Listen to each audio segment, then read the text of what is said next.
Hello दोस्तों, कैसे आप सब। आज 14 फरवरी है। आज का हम लोग करंट अफेयर पढ़ेंगे जैसे डेली पढ़ते हैं।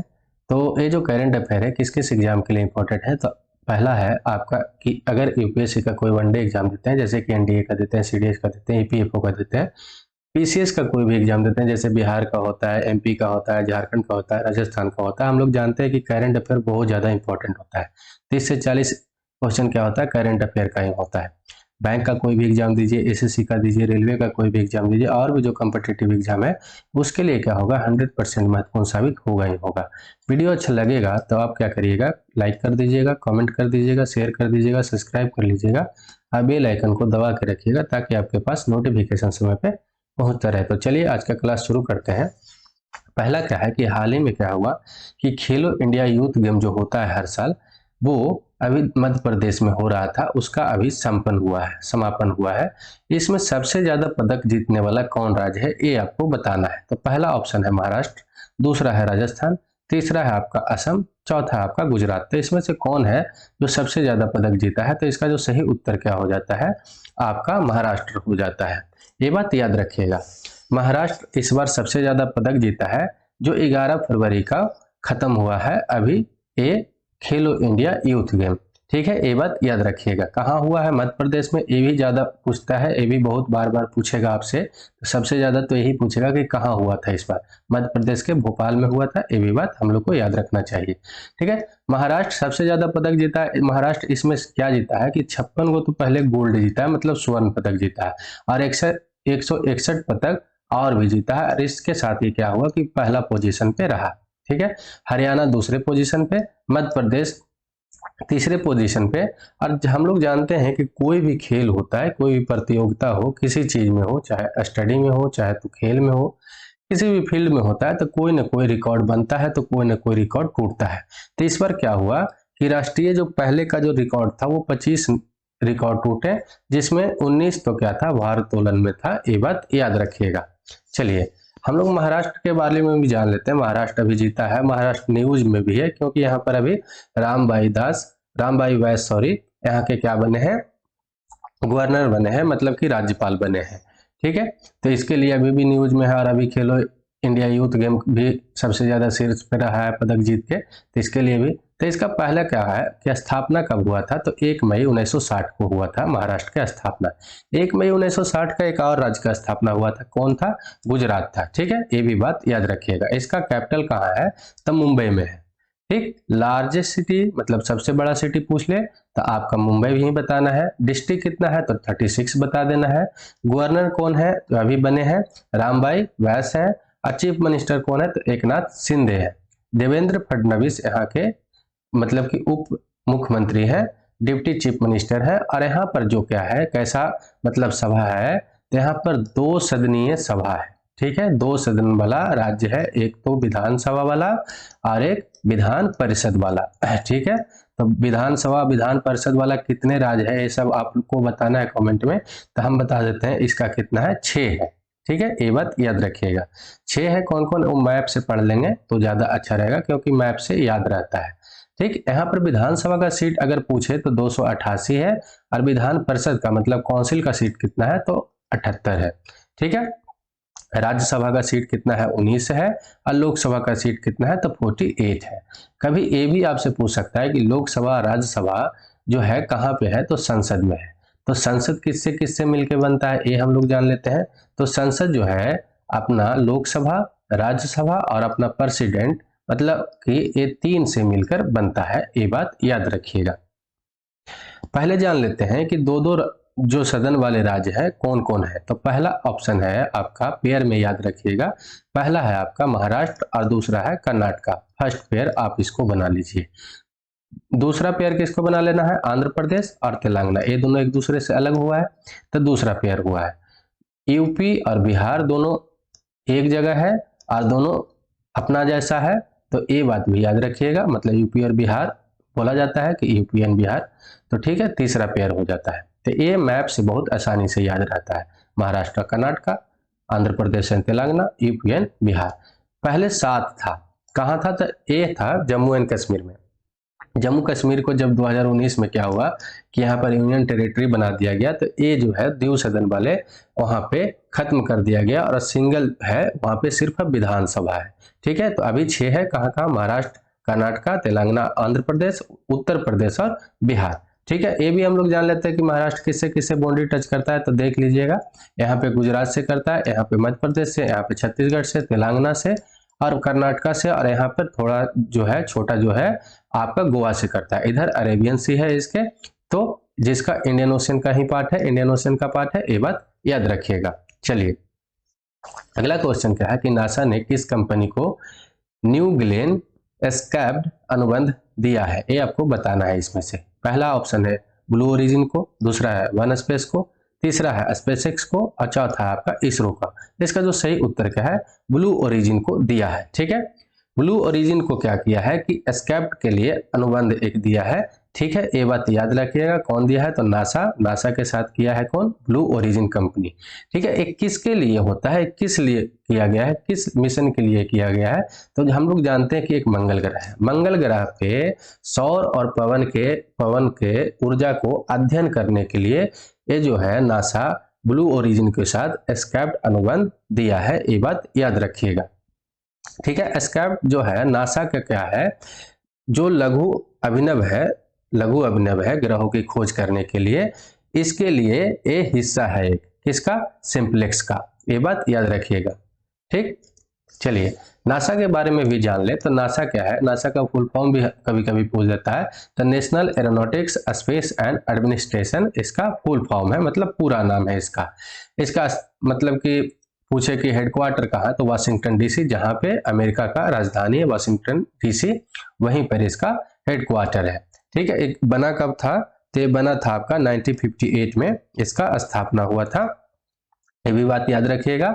एडवाइट टी इस ओवर इसका क्या थे, स्थापक थे, मतलब कि इसको स्थापना करने वाले थे। चेयरमैन कौन है, तो बिल नेल्सन है, कब से है, तो 2021 से है। इसका अगर स्लोगन मतलब कि मोटो पूछ ले, तो at NASA we make air and space available for everyone, इसका क्या है, स्लोगन है, मोटो है। अगला क्वेश्चन क्या है कि राष्ट्रपति द्रौपदी मुर्मू जो है उनके द्वारा कितने राज्यों का नए राज्यपाल बनाए गए हैं, ये आपको बताना है। पहला ऑप्शन है 11, दूसरा है 12, तीसरा है 13 और चौथा है आपका 15। तो इसका सही उत्तर क्या है, 13 है। ठीक है, ये बात याद रखिएगा।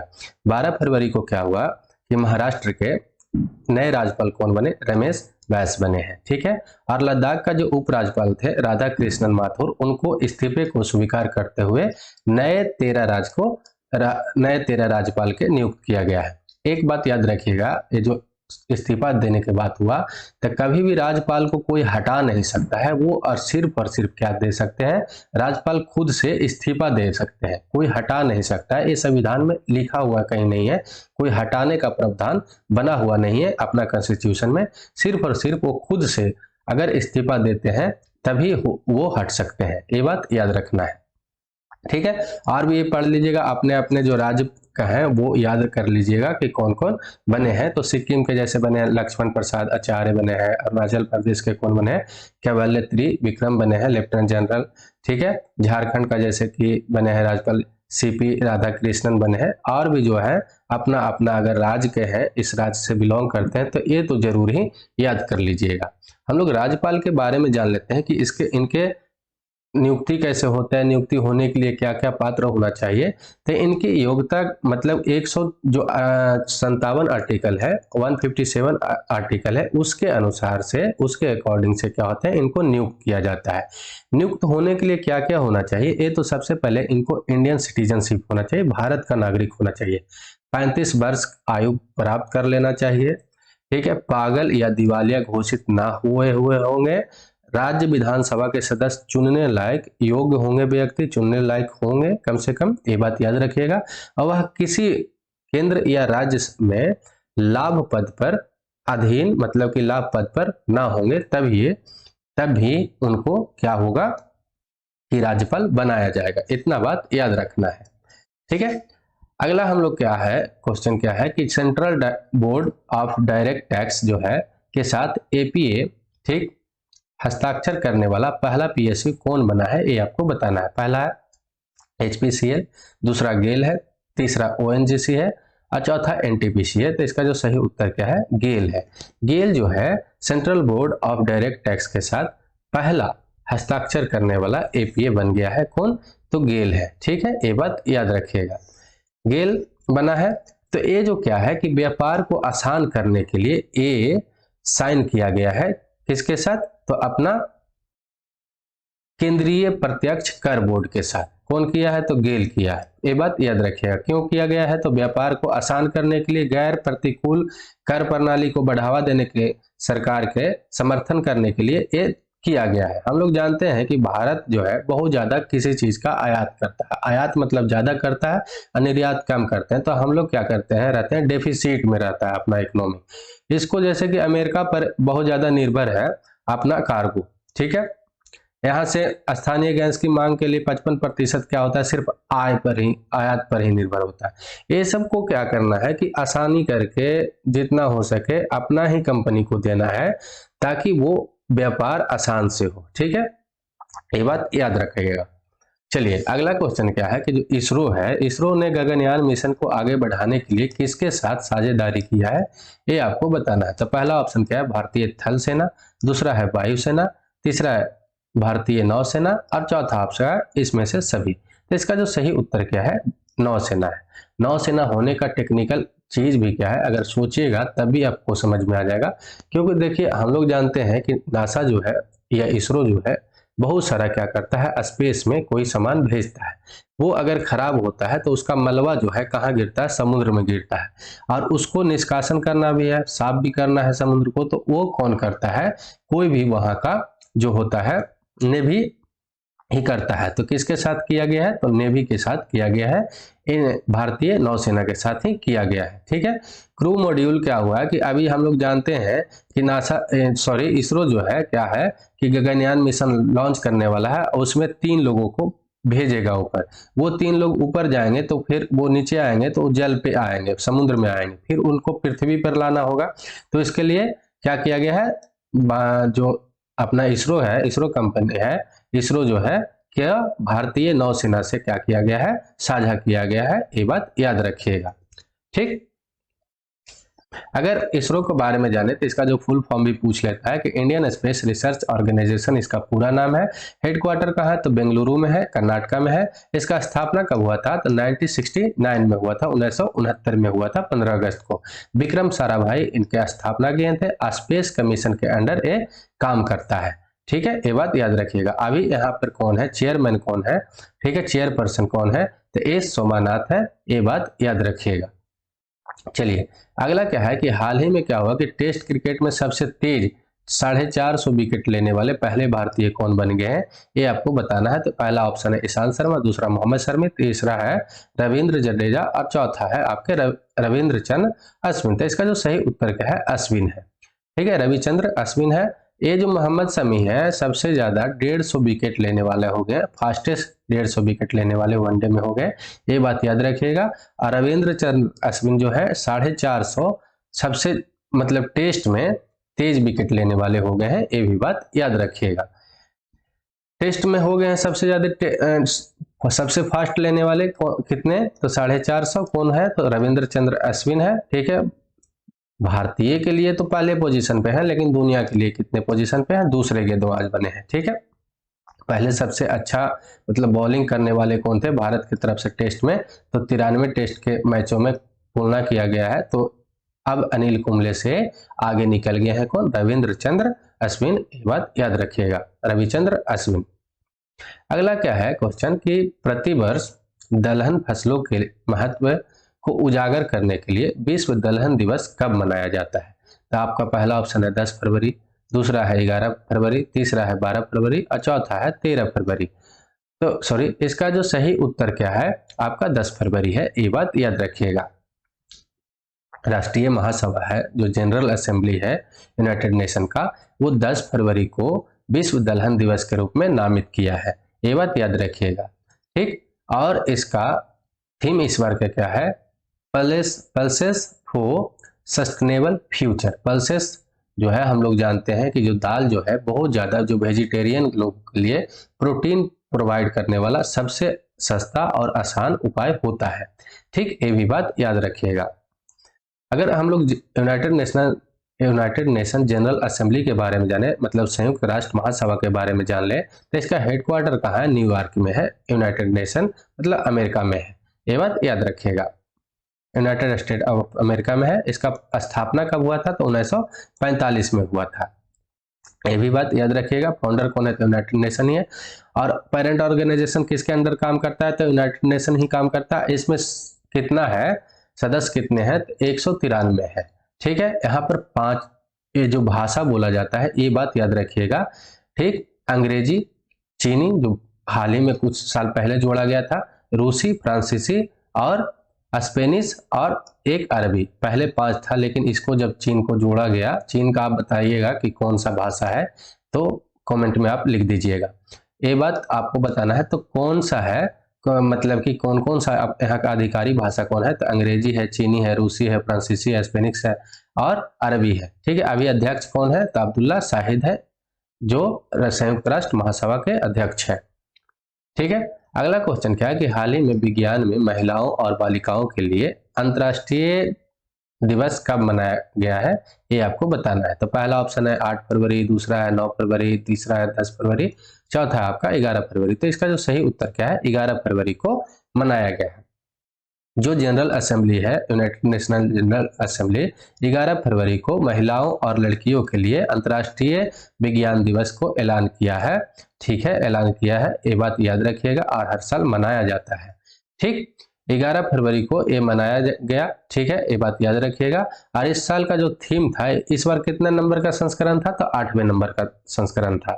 ठीक है, और ये जो इसका जो थीम अगर पूछ ले, मेन है जो सब्जेक्ट पूछ लेता है हर बार, विषय जो पूछ लेता है क्या है?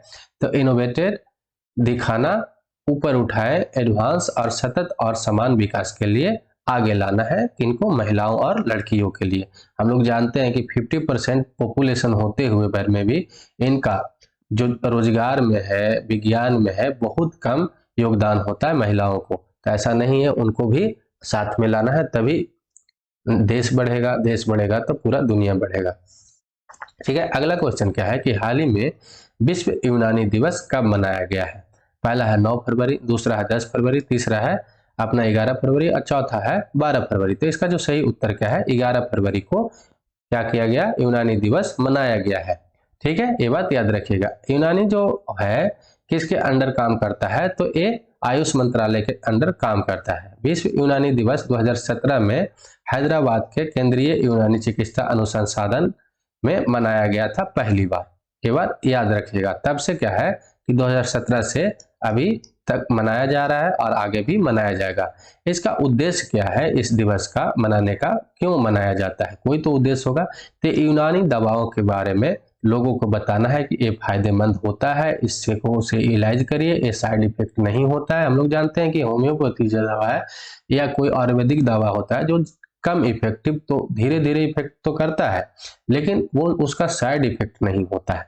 इस साल का अगर थीम पूछे विश्व यूनानी दिवस का, तो क्या है? यूनानी मेडिसिन फॉर पब्लिक हेल्थ।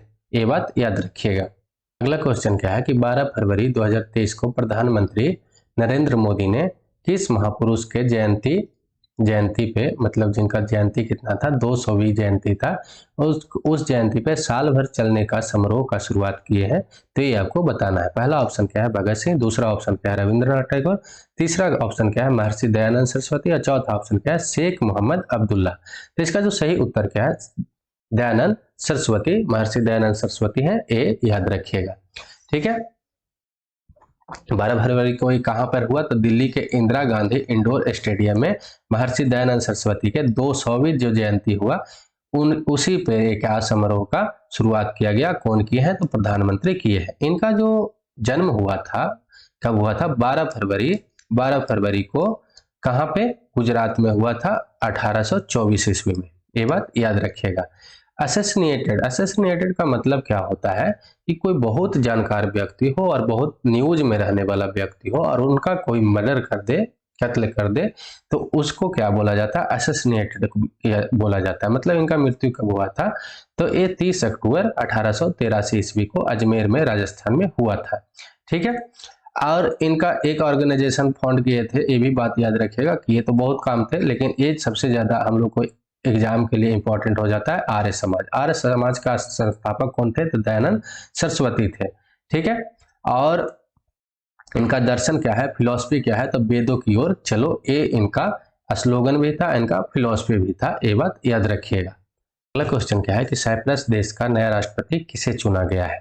पहला ऑप्शन आपका क्या है? Joe Biden. दूसरा है जैर बोल्सरानो। तीसरा ऑप्शन क्या है? Nikos Christodoulides. चौथा ऑप्शन क्या है? निकोस अनास्तासीदेस। तो इसका जो सही उत्तर क्या है? निकोस अनास्तासीदेस है, जो अभी नया साइप्रस के राष्ट्रपति चुने गए हैं। ठीक है, ये बात याद रखिएगा। इनको 52% वोट मिला है, ये तो चलिए याद रखें चाहे नहीं, लेकिन ये जरूर याद रखिएगा कि निकोस अनास्तासीदेस का अभी साइप्रस का राष्ट्रपति चुना गया है। अगर कैपिटल के बारे में जाने तो ये जो है मतलब साइप्रस का कैपिटल कहाँ है? तो निकोसिया है। ठीक है, यहाँ पर करेंसी कैसा चलता है? तो यूरो चलता है। पॉपुलेशन कितना है? तो 12.5 लाख है, ये बात याद रखिएगा। और कॉन्टिनेंट किस में आता है, मतलब कौन सा महाद्वीप में आता है? तो यूरोप में आता है। भाषा कौन सा चलता है? तो तुर्की और ग्रीक चलता है यहाँ पे भाषा। यही जो है निकोस अनास्तासीदेस है, ये बात याद रखिएगा। ठीक, अगर हम लोग इसका मैप के बारे में देखें कि आखिर में है कहाँ, तो ये बात याद रखिएगा, ये अपना इंडिया है। ठीक, ये बात हम लोग तो जान गए कि कहाँ है, ये इंडिया है, और यहाँ पर क्या है? साइप्रस है। ठीक है, अगर इसको जूम करें तो ये देखिएगा,